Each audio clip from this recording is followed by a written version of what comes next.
40 సాధన చేయుచుండగా ప్రజ్ఞ దానంతటదే వచ్చుగాని నీకు నీవై దానిని కోరవద్దు. నీకు కలిగిన శక్తితో గురువాజ్ఞ లేనిదే దేని కొరకును ఉపయోగించవద్దు. 41 గురువు ఎవరి వల్ల నిర్ణయములు తీసుకొనుమని చెప్పునో వారి వలన తీసుకొనవలెను. పుస్తకములలో వ్రాసి ఉన్నవని కానీ ఇతరులు చెప్పినారని కానీ అనుష్ఠానం చేయకుము. 42 ఒకవైపు ఉచ్చల దొడ్డి మరోవైపు పాకీ దొడ్డి ఉండగా ఈ లో లెవెల్లో ఉన్న నేను పరబ్రహ్మము అంటే లోకము నమ్మునా? వివరణ: ఉచ్చల దొడ్డి అంటే మూత్రకోశము, పాకీ దొడ్డి అంటే పురుషకోశము, లో లెవెల్ రెంటి నడుమ ఉన్న మూలాధారం.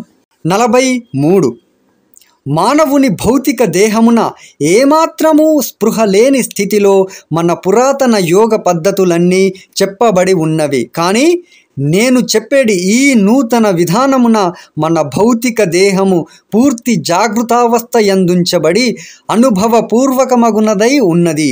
ఈ శరీరము కృషించి నశించిపోవు స్వభావము గలదనియు స్థిరముగా నుండజాలదనియు నిర్ణయించి యోగ సిద్ధికి ఇది అనగా శరీరము అడ్డంకి అనియు పనికి రానిదనియు పురాతనులు వారి యోగ పద్ధతులలో చెప్పి ఉన్నారు. కానీ ఈ భౌతిక దేహమును అస్థిరత్వము నుండి స్థిరత్వమునకు మళ్లించి పూర్తి జాగృతావస్థ యందుంచి పూర్ణ ప్రజ్ఞను సదా పొందగలదిగా మలచవలసి ఉన్నదని నేను నిర్ణయించి ఉన్నాను. పురాతనులు అంతర్ముఖమునకు కొనిపోయిన ప్రజ్ఞను మనము బహిర్ముఖము చేయవలసియున్నది. 44 ఊర్ధ్వము నుండి లభించు శక్తి ఈ భౌతికత్వమును పూరించుటతో సరిపోదు. ఈ భౌతిక దేహమున ఇంకా అధికమగు స్వచ్ఛమగు జ్ఞాన ప్రాణ శక్తుల మిశ్రమముతో నింపవలసి ఉన్నది. అందుకు తగిన ఒక కార్యక్రమము ఇప్పుడే ఈ మానవ భౌతిక దేహములో ప్రారంభమైనది. 45 ఒక దేహమును సవరించి సక్రమపరిచి స్థిరముగా నిలిపి ఉంచుటకు గాను ఆ దేహములో అనేక విధములగు ఎన్నెన్నో వాల్వ్స్ చాలా చోట్ల ఫిట్టింగ్స్ను భౌతిక దేహము నుండి సూక్ష్మదేహము వరకు గల 12 డివిజన్ల యందును సూక్ష్మదేహము నుండి బుద్ధిమయ దేహము వరకు గల 12 డివిజనుల యందును చేయవలసియున్నది. అందుకుగాను నిరంతర నిరాటంకమగు 10 సంవత్సరముల సాధన చేయవలసి ఉన్నది. 46 చాలా గొప్పవగు ఘన కార్యములు నిర్వహించుట కొరకై మీకు దివ్య దృష్టి ఇచ్చి ఉన్నాను. కానీ మీరు అట్టి దివ్య శక్తిని అతి నీచ కార్యముల కొరకు ఉపయోగించుచున్నారు. 47 కొన్ని నిర్దిష్టమైన కార్యముల కొరకు దివ్య దృష్టి మీ నుండి తొలగించబడినది. మీరు పూర్ణ ప్రజ్ఞలైన తరువాత మాత్రమే దివ్య దృష్టిని మీకు ఇచ్చెదను. 48 బండి నడుచుచుండగానే రిపేరు సాగవలెను. బండి ఊడదీసినచో బండి వాని జీవిక చెడును. సాగుచున్న ప్రవృత్తికి భంగము కలుగరాదు. ఇది నివృత్తి మార్గము కాదు, రాజయోగ మార్గము. గార్హస్థ్యముండవలెను, సన్యాసి కారాదు. సౌఖ్యముండవలెను, ఆహారాదులు సరిగా ససిగా తీసుకొనుచుండవలెను. 49 స్నేహితులారా, ఈ యోగ సంస్థను ఒక రాజకీయ వ్యవస్థగా మార్చకుడు. ఇది పూర్తి ఆధ్యాత్మిక సంస్థ. గాంధీజీ మీకు అందించవలెననుకొనే స్వరాజ్యము సత్యమైనది కాదని మీకు చెప్పదలుచుకున్నాను.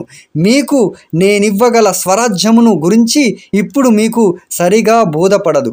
మాయవరం దాటి కుంభకోణం వస్తున్నామని, ఇదేదో మోసమని మీరు తలచే కాలము రావచ్చు. ఈ మాయావరణమే మిమ్ములను అలా అనుకునేటట్టు చేస్తుంది. అప్పుడు మీరు నన్ను శంకించవచ్చు. కానీ ఇట్టి ఒడిదొడుకులు దాటుటకు ఒకే ఒక మార్గము ఉన్నది. అది నా మీద లవ్ అనగా ప్రేమ అన్న నావతో ఈ చికాకులనే సముద్రాన్ని దాటగలుగుటే.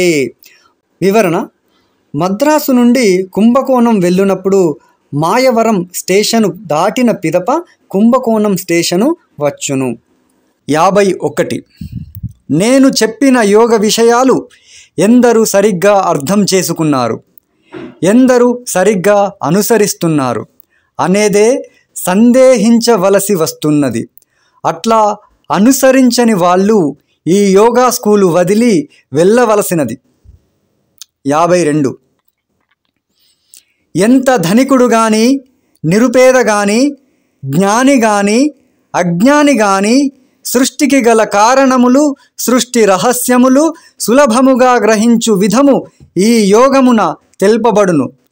వైవాహిక జీవితమును విడనాడకయే పూర్ణ జ్ఞానమును సంపాదించుటకు నూతన మార్గము ఇందు లభించుచున్నది. వ్యాధి, వార్ధక్యము, మరణముల నుండి కూడా విముక్తి పొందవచ్చును. మనకేగాక మనకత్యంత సన్నిహితులకు కూడా ఈ ఫలితములొనగూడగలవు. 53. జ్ఞానప్రాప్తికి, జీవిత విధానము సుగమము చేసుకొనుటకు, భగవంతుని భక్తితో ఆరాధించుటకు, శాశ్వతత్వములో మనస్సును అనుసంధానము చేయుటకు పెద్దలు కొన్ని విధానములు సూచించి ఉన్నారు. కానీ వీనిననుసరించుట కష్టసాధ్యమైన పని. అంతేకాక అవి పునర్జన్మలకు దారితీయును. 54. సర్వమానవాళి ఎట్టి మినహాయింపులు లేకుండా ఈ శరీరము నుండియే భగవత్ జ్ఞానము పొందవచ్చును. కుండలిని మార్గమున పొందబడు పూర్ణ స్థితిని చైతన్యముతో పొందుట సాధ్యము. సందేహములన్నీ అంతఃస్ఫురణ వలన నివారించుకొను ప్రజ్ఞ లభించును. ఈ కారణములను దృష్టిలో ఉంచుకొని నవ్య లక్ష్యములను సాధించుటకు మార్గదర్శకముగా ఈ యోగ సంఘము స్థాపించబడినది. 55. ఇతర యోగ పద్ధతుల కన్నా మన యోగ సాధన పద్ధతులన్నీ పూర్తిగా భిన్నమైనవి. కావున ఇక్కడి పద్ధతులను ఇతరములతో పోల్చి చూచుట గాని, ఇతరముల యందు చెప్పబడినట్టివి ఇందు కనిపించవే అని ప్రశ్నించుట గాని తగదు. 56. ఎట్టి పరిస్థితుల యందును నీవు ఉద్రేక పడకుము, లేదా ఎదుటి వారిని ఉద్రేకపరచుటకు కారకుడవు కాకుము. ఎప్పుడైనా తప్పనిసరి పరిస్థితులు ఎదురైనప్పుడు ఓర్పు వహించి సఖ్యతతో సమస్యను ప్రశాంతముగా పరిష్కరించుకొనుము. 57. నన్ను చూడవలనని నీవు తలచుకున్నప్పుడల్లా నీవు నన్ను చూడలేవు. ఆ తాళపు చెవి నా వద్ద ఉన్నది. నాకు అవసరమని తోచినప్పుడు మాత్రమే ప్రార్థన సమయము నందు నన్ను చూడగలవు. నేను నీలో సూక్ష్మ రూపమున ప్రవేశించు వరకు నిన్ను కొంతకాలము పాటు కావాలనియే పరీక్షార్థము ఉంచెదను. 58. మనలో ప్రజ్ఞ ప్రకాశించుటకు ప్రస్తుతమున్న సమయమున మన అంతరాలమందు అణిగి మణిగియున్న చెడు ఎంతయు పెళ్ళుబుకును. అందువలన సామాన్యముగా మన యోగ మండలి కార్యక్రమము మీదను, మీడియంస్ మీదను, చివరకు మీ గురుదేవులపై సహితము అనుమాత్రపు సంశయము, ఉద్రేకము, నిరుత్సాహము కలుగును. కావున అటువంటి సమయము ఎప్పుడు వచ్చినను వెంటనే నా సలహాను పాటించి అటువంటి చెడు ఊహలు కార్యరూపము దాల్చక మునుపే వాటిని మీ నుండి తొలగించుకొనుడు. 59. నీ నిత్య జీవితంలో సంభవించు ఎట్టి పరిస్థితులనైనను సాధన నిలిపివేయక దృఢ సంకల్ప చిత్తుడవై అన్నిటినీ విజయవంతముగా ఎదుర్కొని సాధన కొనసాగించుము. ఇలాంటి మరిన్ని వీడియోల కోసం ఛానల్ని సబ్స్క్రైబ్ చేసుకోండి. మన మాస్టర్ సివివి యోగా మిత్రులు మీకు తెలిసిన వారు ఎవరైనా ఉంటే వారికి ఈ వీడియోను షేర్ చేయండి. ఇలాంటి అవకాశం ఇచ్చినటువంటి మాస్టర్ సివివి గారికి, అలాగే గురుదేవులు శ్రీ డివి హనుమంతరావు గారికి హృదయపూర్వక ధన్యవాదాలు తెలియజేసుకుంటున్నాను. మాస్టర్ ఎంఎన్ నమస్కారం. మాస్టర్ సివివి నమస్కారం.